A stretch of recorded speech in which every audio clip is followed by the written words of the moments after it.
आप देख रहे हैं स्कैरी मूवीज। तो मैं आपका दोस्त वीरेंद्र विश्वकर्मा बोल रहा हूँ। तो दोस्तों चलिए आज की कहानी की ओर बढ़ते हैं।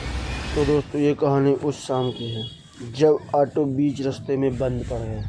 तो मुझे लगा ही नहीं था कि ये सफ़र यादगार होने वाला है। तो जैसे ही बीच रास्ते में ऑटो बंद पड़ गई तो मैं ऑटो ड्राइवर से पूछता हूँ, अरे भाई बीच रास्ते में तुमने ऑटो क्यों रोक दी?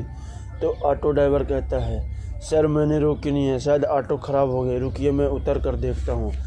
तो फिर कुछ देर ऑटो देखने के बाद ऑटो वाला बोलता है, अरे साहब अब ये ऑटो स्टार्ट नहीं हो पाएगी, मुझे ऐसा ही लग रहा है। तो मैंने ऑटो ड्राइवर से कहा, अरे भाई अब मैं इतनी रात को कहाँ जाऊँगा, अब मुझे कौन लिफ्ट देगा इतनी रात को, और मुझे कौन सवारी बना के ले जाएगा इतनी रात को। तो ऑटो ड्राइवर कहता है, अरे साहब इधर से ही एक हाईवे गया हुआ है, आप हाईवे में चले जाइए, उसमें आपको कोई ना कोई तो लिफ्ट दे ही देगा। तो मैं अपना बैग लेकर जैसे ही चला, मैं हाईवे की तरफ चल दिया। तो मैं तकरीबन 15 मिनट के बाद मैं हाईवे पहुंच गया था।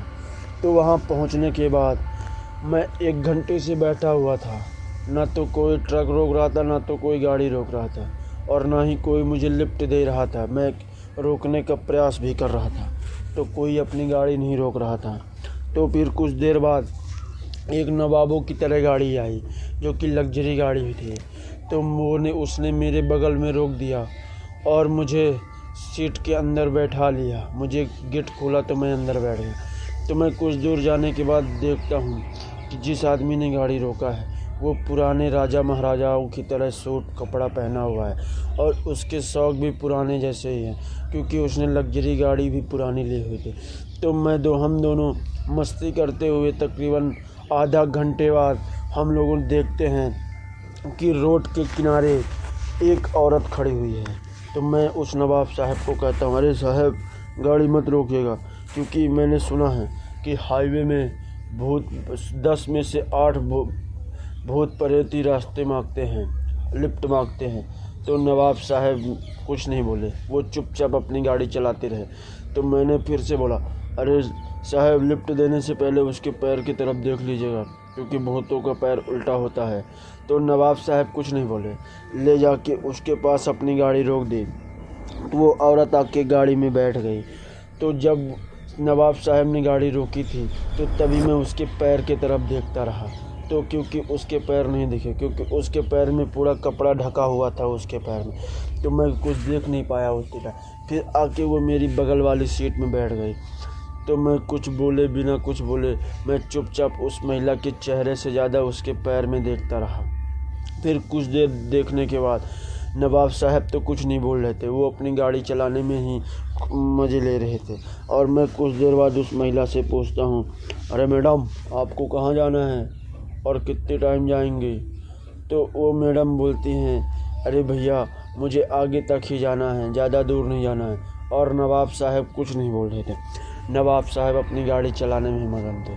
तो जैसे हम लोग कुछ दूर पहुंचते हैं तो मैं उस महिला को अपना दिल दे बैठा था, मन ही मन में उससे प्यार करने लगा था, और मैं उस महिला से कुछ नहीं बोल पाया। तो मैं फिर कुछ देर बाद उसकी सुंदरता में फिदा हो गया। तो जैसे रानी मुखर्जी लोग हैं ऐसे है उसके चेहरा उससे भी खूबसूरत था। तो मैं उसके चेहरे को देखता ही जा रहा था, देखते ही जा रहा था, और मेरे मन में कई सारे सवाल भी उठ रहे थे। तो मैं कुछ देर बाद मैं फिर से बोलता हूँ, अरे मैडम आप सिंगल हो? तो उसने बोला, अरे नहीं मैं सिंगल नहीं हूँ, मैं शादीशुदा हूँ। तो फिर मैं पूछता हूँ, तो मैडम आपके पति कहाँ हैं? इतनी रात को आपको हाईवे में छोड़ के चले गए? तो वो औरत बोलती है कि साहब मैं विधवा हूँ, मेरा पति मर गया था, जो कि नवाबों की तरह जीता। तो सामने गाड़ी चला रहे नवाब साहब बोलते हैं, अरे भाई क्यों उस औरत को परेशान कर रहा है तू अपना काम कर, तो भी लिफ्ट लिया है, वो भी लिफ्ट में है, तो तुम दोनों आपस में क्यों एक दूसरे से जान पहचान कर रहे हो? चुपचाप अपने अपने सीट में बैठे रहो।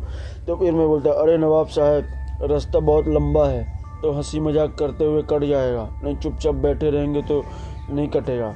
तो फिर कुछ देर बाद वो औरत बहुत ज़ोरों से चीखी। तो जैसे ही उस औरत ने चीखना शुरू किया तो गाड़ी में धुआं हो गया, और गाड़ी पूरी ठंडी हो गई। तो मैं नवाब साहब को बोलता हूँ, साहब गाड़ी रोक दीजिए, साहब गाड़ी रोक दीजिए। तो नवाब साहब मेरी एक भी सुनने को नहीं थे और वो अपनी गाड़ी चलाए जा रहे थे। फिर कुछ देर बाद उस गाड़ी में धुआं ही धुआं, पूरे गाड़ी में धुआं ही धुआं हो गया। तो फिर नवाब साहब गाड़ी रोकने को तैयार ही नहीं थे। तो मैं कुछ दूर जाने के बाद नवाब साहब के मैं गाड़ी का गेट खोल के मैं वहाँ कूद गया। तो मेरी काफ़ी चोट भी लगी, लेकिन मैं अपने आप को सुरक्षित महसूस करने लगा था। तो कुछ दूर जाने के बाद फिर नवाब साहब ने गाड़ी रोक दी। तो जैसे ही गाड़ी रोक दी तो मेरे दिल की धड़कन भी बढ़ने लगी थी। तो मैं फिर देखता हूँ कि गाड़ी का गेट खुला है। तो गाड़ी से का जैसे ही गेट खुला तो उसके बाहर धुआं ही धुआं दिखाई देने लगा। तो फिर कुछ देर बाद मैं देखता हूँ कि उसमें से वो औरत उतरती है, तो जिसके बदन पे पूरा खून ही खून था और उसके बाल जैसे लगता है किसी आधा बाल किसी ने नोचा हुआ था। तो पीछे से फिर नवाब साहब आते हैं जिनका सर कटा हुआ होता है। तो मैं देख के और भी घबरा जाता हूँ। तो वो महिला मेरे तरफ भाग रही थी, तो मुझे और भी डर लग रहा था क्योंकि मेरे चोट लगी थी, तो मैं कहीं उठ के भाग नहीं सकता था। तो मैं नवाब साहब को अपनी तरफ देख, जैसे ही वो महिला गिरी तो मैं सोचा कि अब तो ये महिला गई, मैं इसको नहीं बचा सकता। तो फिर पीछे से सर कटा हुआ भूत अब महिला की तरफ आता ही रहा। तो फिर कुछ देर बाद पीछे से एक ट्रक आया और उस सर कटे भूत के ऊपर चढ़ा दिया और वो ट्रक लाके मेरे पास रोका और उस महिला को और मुझे ट्रक में बैठा के चल दिए। तो हम दोनों इतने डरे हुए थे कि हम दोनों कुछ बोलने की हालत में नहीं थे। तो हम लोग चुपचाप उस ट्रक में बैठे रहे और ट्रक ड्राइवर पूछता है, अरे भाई तुम लोग यहाँ कैसे फंस गए इस सरकटे भूत के साथ। तो अब हम लोग कुछ बोलने की हालत में नहीं थे, तो हम लोग चुपचाप उस ट्रक में बैठे रहे। और तो फिर हम दोनों बाद में एक अच्छे दोस्त भी हो गए, मैं और मैडम जी एक अच्छे दोस्त भी हो गए थे। तो फिर दोस्तों इस कहानी में बस इतना ही। अगर आप लोगों को ये कहानी अच्छी लगी हो तो हमारे चैनल को सब्सक्राइब कर लीजिए, तो वहीं वीडियो को शेयर कर दीजिए। तो बाय एंड टेक केयर।